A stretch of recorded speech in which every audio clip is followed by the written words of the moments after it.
El bote de crema solar brillaba, blanco sobre la arena de julio, y vi a mi marido dárselo a otra mujer como si le estuviera pasando las llaves de nuestro matrimonio, lo que, en retrospectiva, probablemente era. ¿Me pones en la espalda? Isabel nunca echa suficiente. La risa de Marcos cruzó la playa, ligera y despreocupada. La misma risa de la que me enamoré hace 20 años.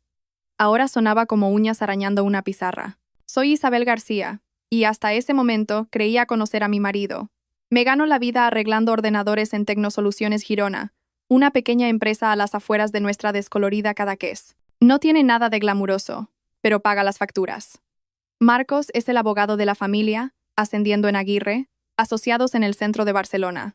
Él siempre ha sido el ambicioso, el que tenía planes y sueños que se extendían más allá de nuestro pequeño pueblo costero. Mónica Romero apretó una generosa cantidad de FPS 30 en su palma, sonriendo como si le hubiera tocado la lotería. La chica de oro, agente inmobiliaria, sonrisa perfecta. El tipo de mujer que probablemente alcanzó su cima en el instituto, pero nunca se dio cuenta. Sus manos se movieron por los hombros de mi marido con una familiaridad practicada, y algo frío se instaló en mi estómago. Ya está. Guapo, dijo ella, con esa voz cargada de falso encanto. Esa perfección de agente inmobiliaria en su primera semana de trabajo. Yo estaba a 3 metros, sosteniendo las bolsas de playa de nuestros hijos como una mula de carga, viendo cómo mi matrimonio se disolvía a plena luz del día.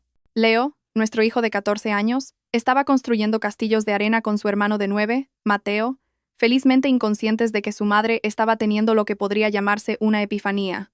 «Isabel, estás mirando fijamente», gritó Marcos, sin molestarse en mirar en mi dirección.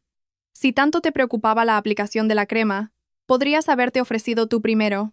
El grupo de amigos que nos rodeaba, Héctor, Sofía, David Soto, los Pérez, se giraron todos para mirarme con esa particular clase de lástima reservada a las esposas ingenuas. Me sentí como un espécimen bajo un microscopio, y no uno particularmente interesante. «Solo me aseguro de que no te quemes», dije, forzando lo que esperaba que pasara por una sonrisa. «Ya sabes lo sensible que es tu piel». Las manos de Mónica se demoraron en la parte baja de la espalda de Marcos, justo por encima de la línea de su bañador. Él se arqueó ligeramente bajo su contacto, y vi cómo 2 décadas de matrimonio se evaporaban como la niebla matutina. «No seas tan agonías», intervino Héctor, ajustándose sus enormes gafas de sol. Héctor ha sido el mejor amigo de Marcos desde la universidad. El tipo de hombre que colecciona cotilleos como otros, coleccionan sellos. Mónica solo está siendo amable, ¿verdad, cielo? La forma en que dijo «cielo» hizo que se me erizara la piel. Había algo posesivo en ello, como si él también tuviera algún tipo de derecho sobre ella. Los pueblos pequeños engendran relaciones extrañas, y Cadaqués era lo suficientemente pequeño como para que todo el mundo conociera los asuntos de los demás. Aparentemente, todos excepto yo. Saqué el móvil y abrí la aplicación de la aerolínea. Estábamos de vacaciones en Menorca, 3 horas para el último vuelo de vuelta a Girona. Podría estar en casa a medianoche, durmiendo en mi propia cama en lugar de en esta habitación de hotel abarrotada que olía a desinfectante industrial y a sueños rotos. «Creo que voy a volver antes», anunció a nadie en particular. Marcos finalmente se giró. Las manos de Mónica todavía descansaban sobre sus hombros como si pertenecieran allí. «¿Qué? Isabel, no seas ridícula. Nos quedan 2 días más. Leo tiene ese campamento de fútbol el lunes. Debería preparar su equipo». No era una mentira del todo. Leo tenía un campamento de fútbol, pero su equipo llevaba semanas preparado. Soy, ante todo, organizada, un rasgo que resulta útil cuando planeas tu estrategia de salida de un matrimonio de 20 años. «El campamento de fútbol no es hasta la semana que viene», dijo Mateo desde su castillo de arena, «porque los niños de 9 años tienen memorias inconvenientemente perfectas». «Es el de preparación», corregí, reservando el vuelo con el pulgar. «Es otra cosa». Los ojos de Marcos se entrecerraron. «Tiene un instinto excelente, lo que le convierte en un buen abogado, y, como estaba descubriendo, en un infiel cuidadoso. Isabel, estás actuando de forma extraña. Siéntate y relájate. Tómate algo». «No quiero tomarme nada. Quiero irme a casa». El silencio que siguió fue de esos que incomodan a todo el mundo. David Soto carraspeó y murmuró algo sobre ir a ver la nevera portátil. Sofía de repente se interesó mucho por su revista. Incluso los niños sintieron la tensión y dejaron de jugar. «Bien», dijo Marcos, su voz adquiriendo ese tono afilado que había estado oyendo más a menudo últimamente. «Vete a casa. Huye, como siempre haces cuando las cosas se complican». «¿Complicadas?». Miré las manos de Mónica, todavía posadas sobre la piel de mi marido, como si tuvieran todo el derecho a estar ahí. ¿Es así como llamamos a esto? Mónica finalmente tuvo la decencia de dar un paso atrás, pero su sonrisa de suficiencia nunca flaqueó. Oye, mujer, solo estaba ayudando con la crema solar. No hay necesidad de alterarse. Quise reír. ¿Alterada? Estaba tan alterada como puede estarlo una persona que ve cómo su vida implosiona a cámara lenta. En lugar de eso, cogí las bolsas de mis hijos y empecé a caminar hacia el hotel. Chicos, recoged vuestras cosas. Nos vamos en 1 hora. Pero mamá, empezó Mateo. 1 hora, repetí, sin darme la vuelta. De vuelta en la habitación del hotel, metí ropa en las maletas con la eficiencia de una persona que finalmente había descifrado las reglas del juego que había estado jugando, con los ojos vendados, durante meses, quizás años. Las señales habían estado ahí. Noches hasta tarde en la oficina, ropa nueva, ese brillo particular que viene de alguien que te presta atención de todas las maneras correctas. Simplemente había sido demasiado estúpida, o demasiado confiada, para verlas. Dejé una nota en la mesilla de noche. Corta y al grano. He encontrado a tu colega de la crema solar. No vuelvas a casa hasta que averigües qué es lo que realmente quieres. Los niños y yo estaremos bien. Luego salí de esa habitación de hotel y no miré atrás. La casa se sentía diferente cuando llegué a casa a medianoche, como si contuviera la respiración.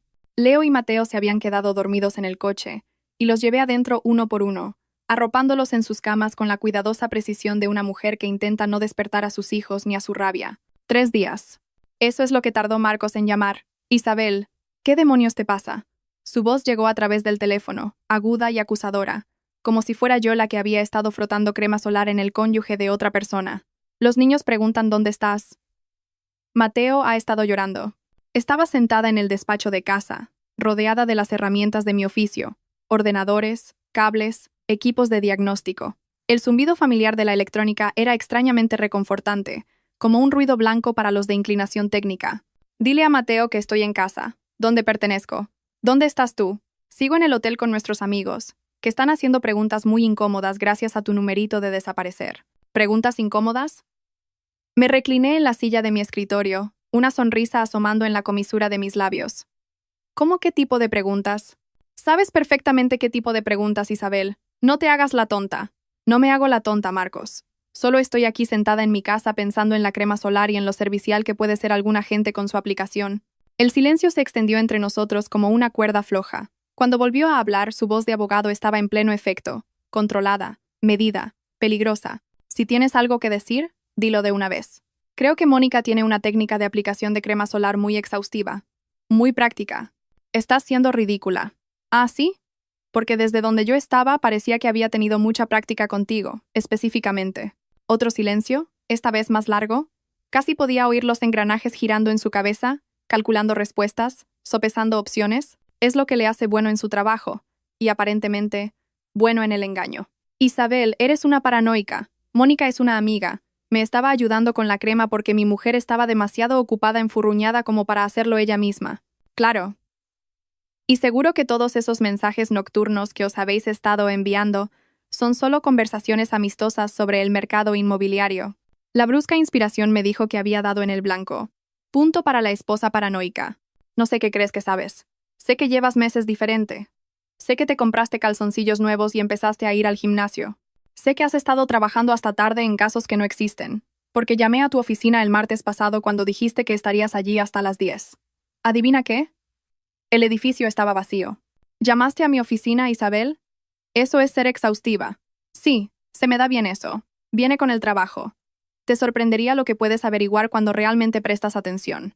Oí voces de fondo, una conversación ahogada que sonaba a control de daños, la voz de Héctor, aguda y urgente, Mónica diciendo algo sobre manejar la situación. Voy a casa, dijo Marcos finalmente. No vengas. ¿Qué quieres decir con que no venga? Es mi casa también. Ya no. Cambié las cerraduras ayer. Tus cosas están empaquetadas en el porche. Quizá quieras recogerlas antes de que llueva. La explosión de indignación que siguió fue tan fuerte que tuve que apartar el teléfono de la oreja. Cuando finalmente se quedó sin fuelle, hablé en la relativa calma. Marcos, ¿sigues ahí? No puedes dejarme fuera de mi propia casa. De hecho, sí puedo. La casa está a mi nombre. Recuerda, querías mantener tu historial de crédito limpio para poder llegar a ser socio. Parecía una buena idea en su momento. Esto es una locura, Isabel. Estás teniendo una especie de crisis nerviosa. Quizá. O quizá por fin estoy teniendo una revelación. A veces es difícil ver la diferencia. Colgué e inmediatamente llamé a David Soto. David es un buen tipo. El tipo de amigo que te dice si tienes espinacas en los dientes o si tu marido está jugando a los médicos con la agente inmobiliaria local. Isabel, Dios mío, mujer. ¿Qué pasó en la playa? Marcos ha estado. David, necesito que me hagas un favor. Necesito que le preguntes a Sofía qué vio en la playa, lo que vio de verdad, y necesito que le preguntes cuánto tiempo lleva pasando esto. La pausa que siguió me dijo todo lo que necesitaba saber. Isabel, escucha. ¿Cuánto tiempo, David? Sofía cree que quizá 3 meses. O más. No estaba segura de si debía decir algo. 3 meses. Lo repetí como una frase extranjera que intentaba aprender. Bueno, eso explica la nueva suscripción al gimnasio. Isabel, lo siento, de verdad. Todos pensábamos que lo sabías. Por la forma en que actuaban, pensamos que te parecía bien, o que lo estabais arreglando, o que soy el tipo de mujer que deja que la agente inmobiliaria local manosee a su marido en las excursiones familiares a la playa. No es eso lo que quería decir. Sé lo que querías decir, David. Gracias por ser sincero. Colgué y abrí mi portátil. Hora de hacer lo que mejor se me da. Escarbar en los detalles digitales de la vida de la gente. Marcos pensó que era cuidadoso, pero había cometido un error crucial. Había dejado su correo electrónico abierto en nuestro ordenador compartido, el de la cocina que usábamos para cosas de la familia. La carpeta etiquetada como «personal» contaba una historia que haría llorar de alegría a un guionista de telenovelas. 3 meses de correos cada vez más íntimos con Mónica, con planes de escapadas de fin de semana, quejas sobre su esposa ingenua y suficientes detalles explícitos como para que agradeciera haberme saltado la cena. Pero lo realmente interesante estaba en la carpeta etiquetada como finanzas. Aparentemente, mi ambicioso marido había estado haciendo algunas inversiones ambiciosas. Operaciones intradía con criptomonedas.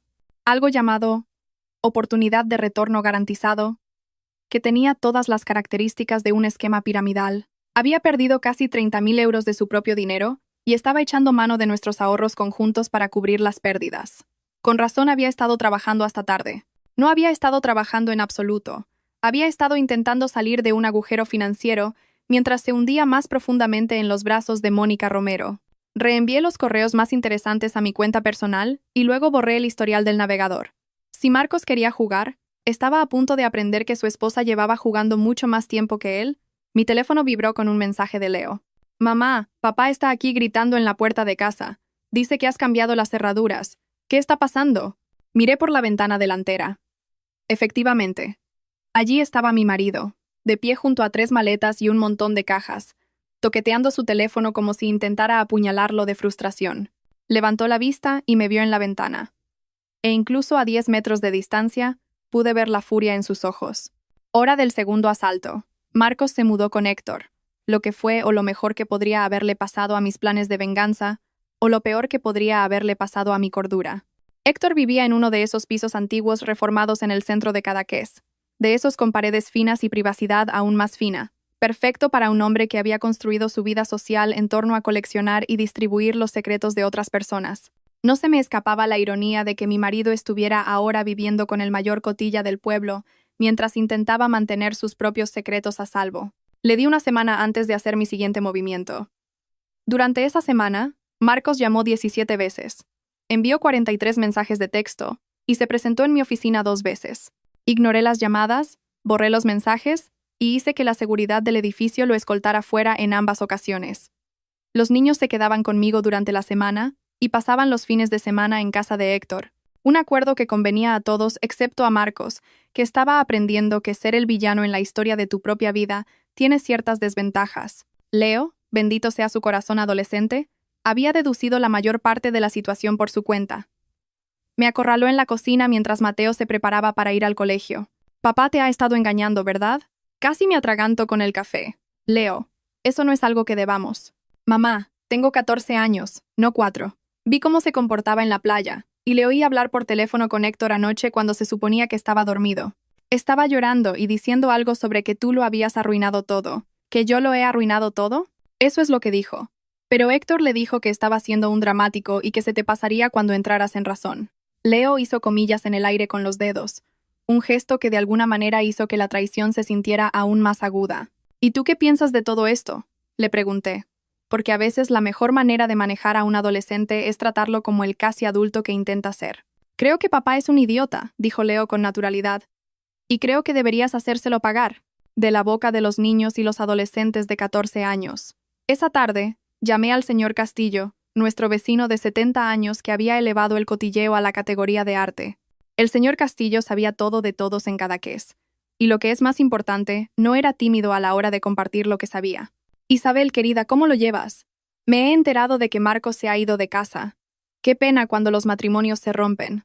Su voz tenía ese tono particular de simpatía que apenas ocultaba la emoción de tener un nuevo chisme que distribuir. Voy tirando, señor Castillo. Ha sido difícil, sobre todo con los niños. No entienden por qué su padre eligió priorizar otras relaciones por encima de su familia. ¿Otras relaciones? El interés en su voz se agudizó como un cuchillo al ser afilado. Probablemente no debería decir nada. No me corresponde a mí hablar de las elecciones personales de Marcos. Por supuesto que no, querida. Pero a veces ayuda a hablar con alguien que entiende.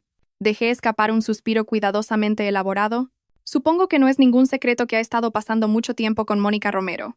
Los niños también se dieron cuenta, sobre todo en la playa el fin de semana pasado. Leo me preguntó por qué papá dejaba que la señorita Romero le tocara como lo hace mamá. El silencio que siguió fue el sonido del motor de cotilleos del señor Castillo acelerando a toda potencia. «¡Oh, cielos!», dijo finalmente. «Pobre niño. Y pobre de ti, Isabel. No tenía ni idea de que las cosas se habían complicado tanto. Intento mantenerlo en privado por el bien de los niños, pero es difícil cuando medio pueblo los vio juntos en la playa, y ahora se ha mudado con Héctor en lugar de intentar arreglar las cosas con su familia». ¿Mudado con Héctor? Pero pensaba que Héctor salía con esa joven tan agradable del banco. Salía, es la palabra clave, dije, plantando la semilla que había estado cultivando cuidadosamente desde mi conversación con Leo. Al parecer, Héctor también ha estado pasando bastante tiempo con Mónica. Pueblo pequeño, opciones limitadas, supongo. No era del todo cierto, pero tampoco era del todo falso. Había visto a Héctor y a Mónica juntos en el Ancla 3 veces en el último mes, siempre sentados un poco demasiado cerca, siempre marchándose por separado, pero con minutos de diferencia. En un pueblo como Cadaqués, eso era prácticamente una declaración pública de relación.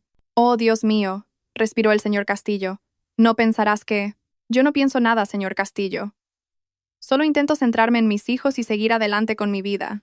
Colgué sabiendo que para la hora de la cena, la mitad de Cadaqués sabría que Marcos García vivía con su mejor amigo, quien podría o no estar compartiendo a su novia. Para la mañana siguiente, la otra mitad lo sabría, junto con varios adornos creativos que la red de compañeros entusiastas de la información del señor Castillo añadiría a la historia. La fase 2 de mi plan implicaba una visita a El Ancla, el tipo de establecimiento local donde todos saben tu nombre y tus asuntos, quieras o no. Sincronicé mi llegada para el jueves por la noche, cuando la multitud de después del trabajo sería lo suficientemente densa como para proporcionar cobertura, pero lo suficientemente pequeña como para asegurar la máxima distribución del chisme. Mónica estaba allí, por supuesto, presidiendo su mesa habitual cerca del fondo, deleitando a un grupo de gente local con lo que supuse que eran historias sobre sus últimas conquistas inmobiliarias. Me vio entrar, y su expresión pasó de confiada a cautelosa en un abrir y cerrar de ojos. Pedí una cerveza y me senté en la barra, lo suficientemente cerca para ser vista, pero lo suficientemente lejos para evitar una confrontación inmediata. La paciencia es una virtud, especialmente cuando planeas la destrucción social de alguien. Isabel. Tomás Pérez me hizo un gesto para que me acercara a su mesa. No te había visto últimamente. ¿Cómo van las cosas? Podrían ir mejor, dije, aceptando la silla que alguien me acercó. Pero voy tirando. Siento lo tuyo. Y de Marcos, dijo David Soto en voz baja. Tiene que ser duro. Es más duro para los niños que para mí, repliqué, lo suficientemente alto como para que las mesas vecinas oyeran. No entienden por qué su padre se mudó a vivir con sus amigos en lugar de intentar arreglar las cosas en casa. ¿Amigos? Tomás parecía confundido. Pensaba que se quedaba con Héctor. Así es. Héctor y Mónica. Acuerdos modernos para problemas modernos, supongo. El silencio que siguió fue hermoso. Observé cómo la información se extendía por el bar como ondas en un estanque, cada persona procesando las implicaciones y archivándolas para su futura distribución. La mesa de Mónica se había quedado en silencio, y cuando miré, me estaba fulminando con una hostilidad manifiesta. Perfecto. Terminé mi cerveza, me despedí y me fui a casa, dejando atrás un bar lleno de gente que ahora tenía una comprensión muy diferente de la situación entre Isabel García y su marido separado. Mi teléfono empezó a sonar antes de que llegara al coche. La llamada era de Héctor, y estaba furioso. Isabel, ¿qué demonios crees que estás haciendo? Me senté en mi coche en el aparcamiento de El Ancla, observando a través de la ventana cómo Mónica gesticulaba enfadada con su teléfono, probablemente recibiendo una llamada similar de Marcos, quien a su vez probablemente estaría recibiendo llamadas de medio pueblo a estas alturas. No estoy haciendo nada, Héctor. Solo tomando una cerveza y hablando con amigos. Estás difundiendo mentiras sobre mí y Mónica. ¿Ah, sí? ¿Qué mentiras serían esas? Sabes perfectamente lo que estás haciendo. Estás intentando que parezca que estoy liado con Mónica, como si estuviéramos viviendo todos juntos en una especie de acuerdo extraño. ¿Y no lo estáis? Pregunté inocentemente. Quiero decir, sois compañeros de piso ahora. Ella está allí todo el tiempo. Os vais juntos de El Ancla. Si parece un pato y grazna como un pato. Somos amigos, Isabel. Eso es todo. Y aunque fuéramos algo más, no es asunto tuyo. Tienes razón, no es asunto mío. Pero cuando mi marido se muda con su mejor amigo, que también está liado con su novia, da para una conversación de sobremesa interesante. La gente habla, Héctor. Lo sabes mejor que nadie.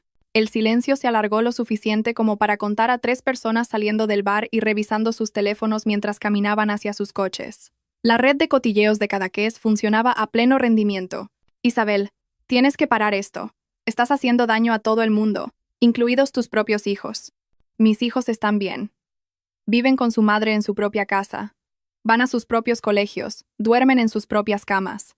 Su padre, por otro lado, vive con su amigo y la novia de su amigo, lo que estoy segura de que proporciona todo tipo de oportunidades educativas.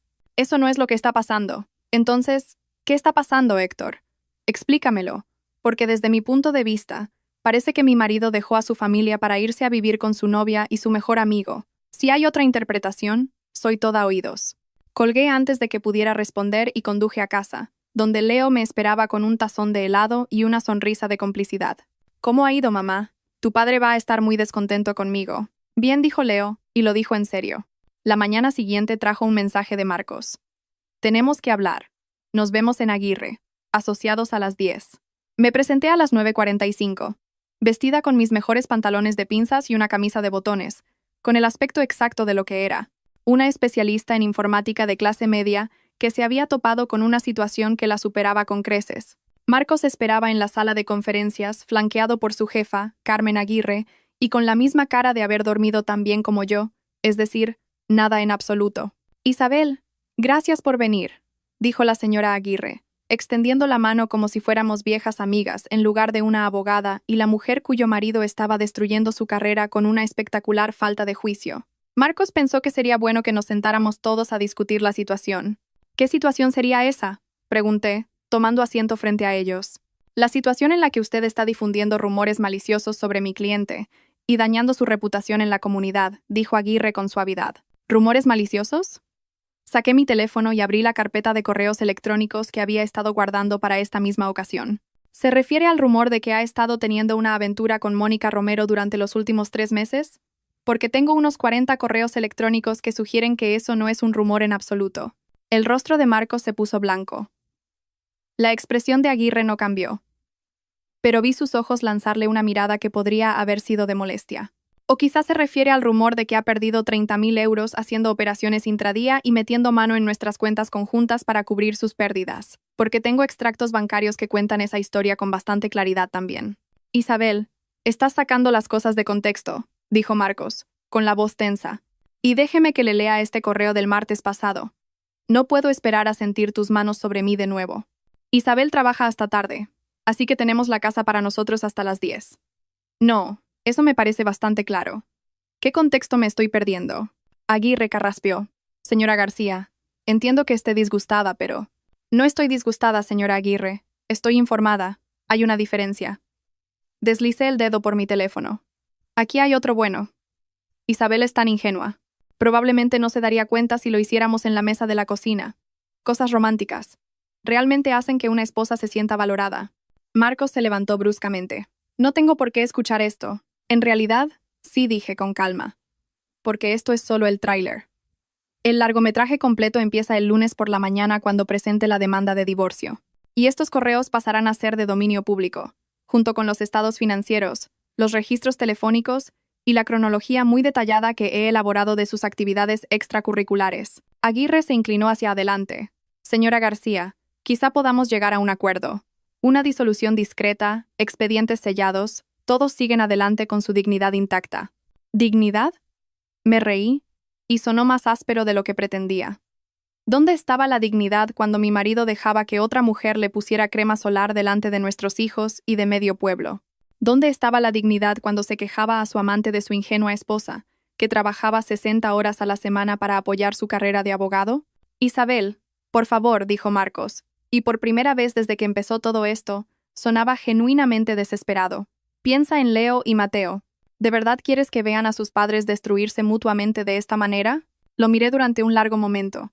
A este hombre que había amado durante 20 años, que me había dado 2 hijos maravillosos y 15 años de lo que yo había creído que era felicidad. Tenía razón en una cosa. Esto iba a hacer daño a los niños. Pero quedarme callada y fingir que todo estaba bien les haría más daño a largo plazo. Pienso en Leo y Mateo todos los días, dije finalmente. Pienso en qué tipo de ejemplo les estamos dando sobre el matrimonio, sobre la lealtad, sobre las consecuencias. Y creo que la lección aquí es bastante clara. Los actos tienen consecuencias. Incluso cuando eres lo suficientemente listo como para pensar que no te van a pillar. Me levanté y me dirigí a la puerta. Luego me di la vuelta. Ah, y Marcos, quizá quieras tener una conversación con Héctor sobre Mónica. Resulta que tu novia ha estado repartiendo su atención más de lo que creías. Pueblo pequeño, opciones limitadas, como ya dije. Los dejé sentados allí y salí a la luz del sol de la mañana, sintiéndome más ligera de lo que me había sentido en meses. Mi teléfono vibraba con mensajes, pero los ignoré. La fase 3 estaba a punto de comenzar, y tenía una gala benéfica que preparar. La gala benéfica anual del Fondo Comunitario de la Costa Brava era el evento social del año, el tipo de reunión donde todos los que eran alguien aparecían para ser vistos haciendo buenas obras, mientras en realidad solo cotilleaban y bebían vino carísimo. El tema de este año era «Construyendo el mañana juntos», lo que parecía irónicamente apropiado dado cuántas relaciones estaban a punto de ser demolidas. No había planeado asistir. Las galas benéficas no eran exactamente mi ambiente. Y dado el estado actual de mi matrimonio, aparecer sola habría sido como llevar un cartel que dijera «Pregúntame por mis desastres personales». Pero entonces Leo hizo una sugerencia que lo cambió todo. «Mamá, deberías ir a esa fiesta elegante de la que papá ha estado hablando durante meses». Estábamos cenando en la cocina, solo nosotros 3, y Mateo empujaba los guisantes por su plato con la determinación concentrada de un niño que cree que las verduras podrían desaparecer si se las ignora el tiempo suficiente. ¿Y por qué querría hacer eso, cariño? Porque papá estará allí con sus nuevos amigos, y todos esperarán que te escondas en casa sintiendo pena por ti misma. Pero si apareces guapa y actuando normal, le volverás loco. A veces me preguntaba si Leo tenía realmente 14 años o 41 con una muy buena rutina de cuidado de la piel. Es un pensamiento muy estratégico. Aprendo de la mejor, dijo con una sonrisa que me recordó dolorosamente a su padre. Así que alquilé un vestido de noche, me corté el pelo y me presenté en el Club Náutico de Cadaqués con el aspecto de una mujer que tenía su vida bajo control, en lugar de una persona cuyo marido vivía actualmente en una telenovela de su propia creación. El salón de baile estaba lleno de caras conocidas, todas las cuales me dedicaron el tipo de miradas normalmente reservadas para los accidentes de tráfico.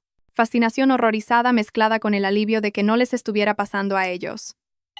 Marcos estaba allí, por supuesto, con un smoking que probablemente costó más que mi hipoteca mensual. Estaba de pie cerca de las mesas de la subasta silenciosa con Mónica, quien aparentemente había decidido que la ropa de gala la hacía parecer sofisticada en lugar de una vendedora de coches de segunda mano con un vestido alquilado. Héctor estaba con ellos, completando el triángulo de disfunción que se había convertido en la comidilla del pueblo. Cogí una copa de vino e hice la ronda, aceptando condolencias y desviando preguntas con la soltura practicada de una mujer que había pasado 2 semanas perfeccionando su cara pública. La clave era parecer ligeramente herida pero digna, como alguien que ha sido traicionado pero lo está manejando con clase. Isabel, qué alegría verte aquí, dijo Ricardo Valdés, el presidente de la fundación y uno de los guardianes sociales más prominentes de Cadaqués. No estaba seguro de que te unirías a nosotros esta noche. No me lo perdería, por nada, respondí con suavidad. Esta causa significa mucho para mí, y no iba a dejar que circunstancias personales interfirieran en el apoyo a la comunidad. ¡Qué admirable! ¿Y cómo lo llevas? Debe ser un momento muy difícil. Ha sido un desafío, admití, pero me estoy centrando en lo que más importa, mis hijos y seguir adelante. La vida es demasiado corta para obsesionarse con las decisiones de otras personas. Ricardo asintió con simpatía, pero pude ver la curiosidad ardiendo detrás de sus ojos. ¿Y Marcos? ¿Cómo se está adaptando a su nueva situación de vida? Esta era la oportunidad que había estado esperando. Parece estar adaptándose bien al acuerdo. Ciertamente es poco convencional, pero supongo que los problemas modernos requieren soluciones modernas. ¿Acuerdo? Vivir con Héctor y Mónica. Estoy segura de que están todos muy cómodos juntos. Tomé un sorbo de vino y dejé que esa declaración flotara en el aire como un chiste perfectamente sincronizado. Los ojos de Ricardo se abrieron ligeramente. ¿Los tres viviendo juntos? Bueno, Marcos se queda con Héctor, y Mónica pasa allí la mayoría de las noches. Si eso es temporal o permanente, no podría decirlo. Ya no es asunto mío. Me disculpé y pasé a la siguiente conversación, dejando a Ricardo procesar y distribuir esa información a su extensa red de compañeros árbitros sociales. En 20 minutos, había tenido variaciones de la misma conversación con 6 personas diferentes, cada vez añadiendo el detalle justo para mantener la historia interesante, sin decir nada que pudiera considerarse una calumnia directa. La belleza del cotilleo de pueblo pequeño es que no tienes que mentir. Solo tienes que presentar la verdad desde el ángulo más desfavorable posible y dejar que la imaginación de la gente rellene los huecos. Estaba de pie cerca de la barra, disfrutando del sutil caos que había desatado, cuando Héctor apareció a mi lado como un ángel vengador perfectamente peinado. «Tenemos que hablar, Sicio». «Hola, Héctor. Estás muy guapo esta noche. Ese smoking realmente resalta la culpa en tus ojos. Déjate de tonterías, Isabel. Sé lo que estás haciendo». Estoy apoyando a organizaciones benéficas locales y charlando con amigos. ¿Tú qué estás haciendo? Me agarró del brazo y me llevó hacia un rincón tranquilo cerca del guardarropa. Estás destruyendo la vida de la gente con tus mentiras. ¿Qué mentiras? No he dicho ni una sola mentira esta noche. Todo lo que he dicho es técnicamente exacto. Estás haciendo que parezca que Mónica y yo estamos liados. Como si viviéramos todos juntos en una especie de trío extraño. ¿No estás liado con Mónica? La pausa que siguió me dijo todo lo que necesitaba saber. Es complicado, dijo finalmente. Seguro que lo es. ¿Sabe Marcos lo complicado que es? Isabel, no entiendes toda la situación. Entonces explícamela, porque desde mi punto de vista, parece que has estado jugando a 2 bandas en este triángulo durante meses. Buen amigo para Marcos. Novio secreto para Mónica. Y titiritero de ambos. El rostro de Héctor palideció bajo su maquillaje cuidadosamente aplicado. Eso no es. No sabes de lo que estás hablando. Ah, ¿no? Déjame decirte lo que creo que pasó. Creo que has estado liado con Mónica más tiempo de lo que nadie se imagina. Creo que animaste la aventura de Marcos porque te daba cobertura para tu propia relación. Y creo que le convenciste para que se mudara contigo porque era la manera perfecta de mantenerlos vigilados a ambos.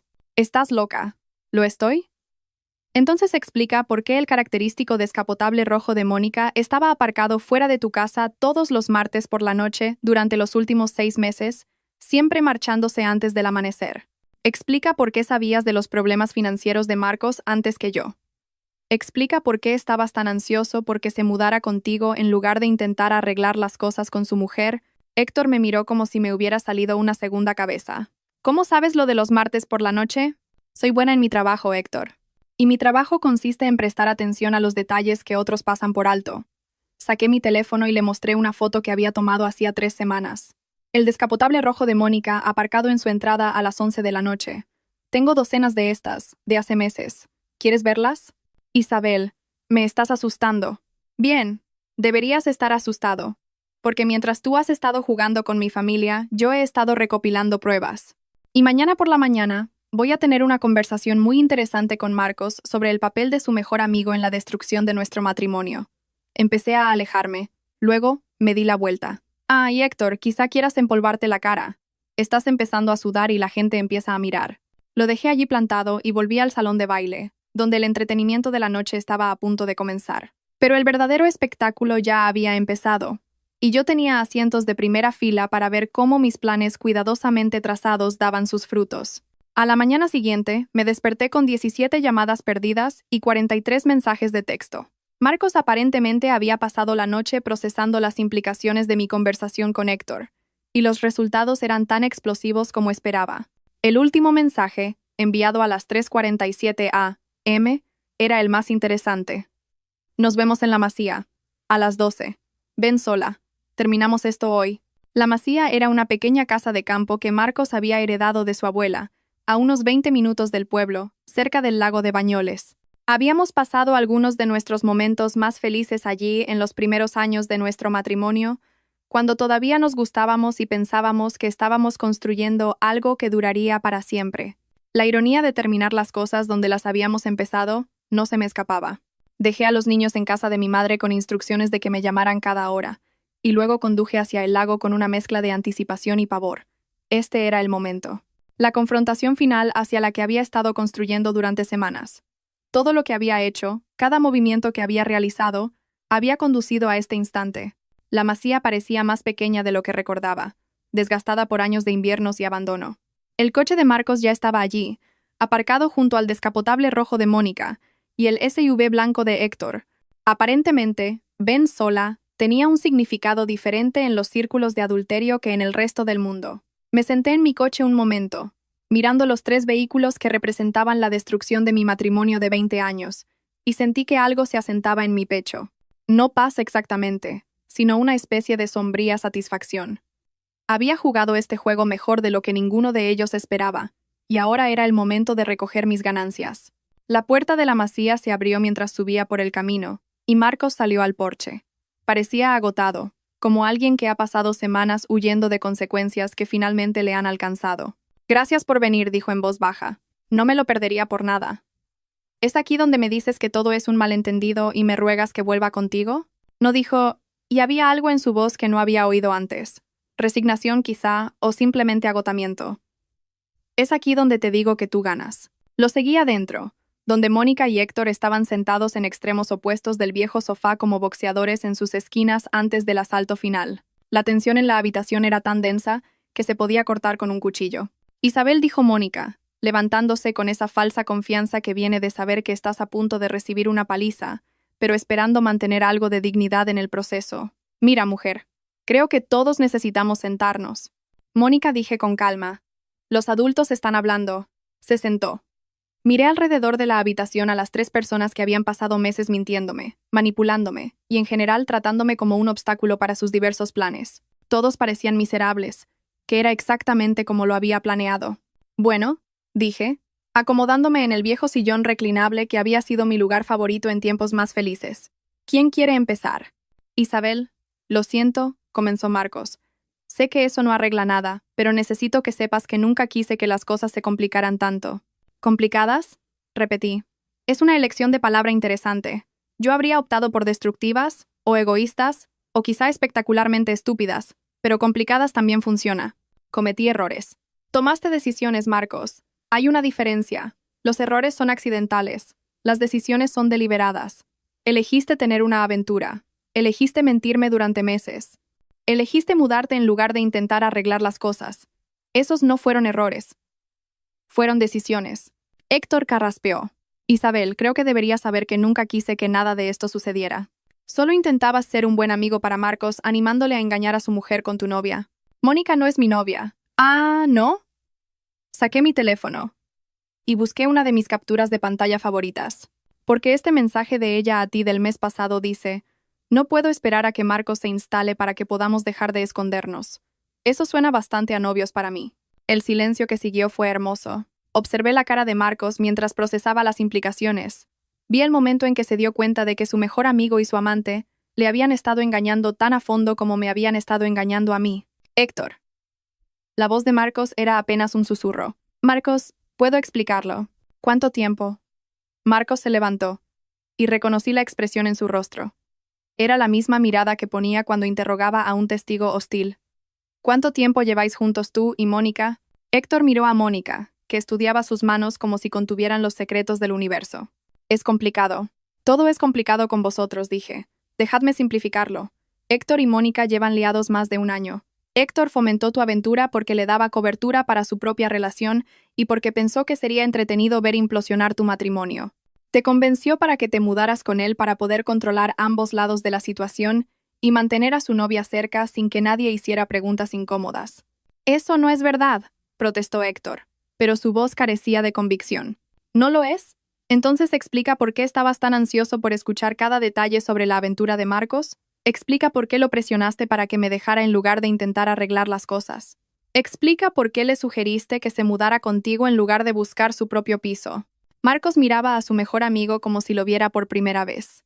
«Me dijiste que Isabel nunca me perdonaría». Dijiste que debería aceptar que mi matrimonio había terminado y seguir adelante.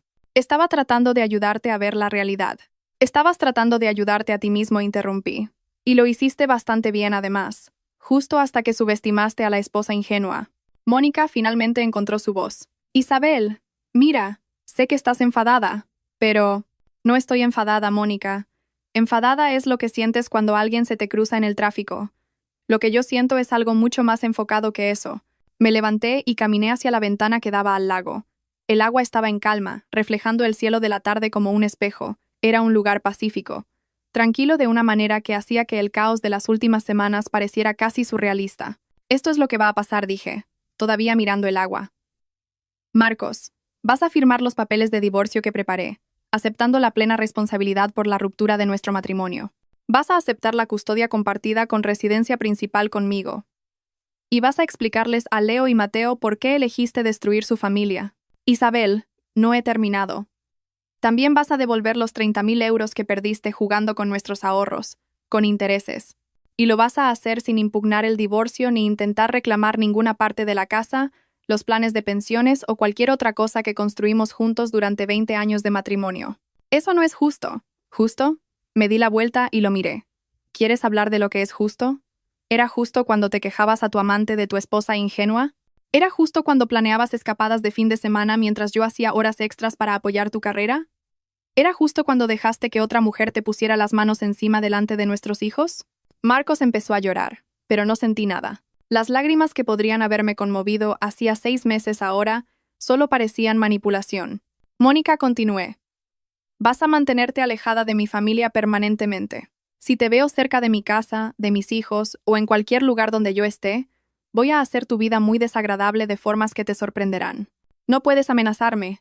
No te estoy amenazando. Te estoy explicando las consecuencias. Hay una diferencia. Fui a donde estaba la bolsa de mi portátil junto a la puerta y saqué una carpeta de manila gruesa con papeles. Esto contiene copias de cada correo electrónico, cada mensaje de texto, cada registro financiero y cada fotografía que he recopilado durante el último mes. Todo irá a Aguirre, asociados mañana por la mañana, junto con una cronología detallada de la aventura de Marcos y el papel de Héctor en facilitarla.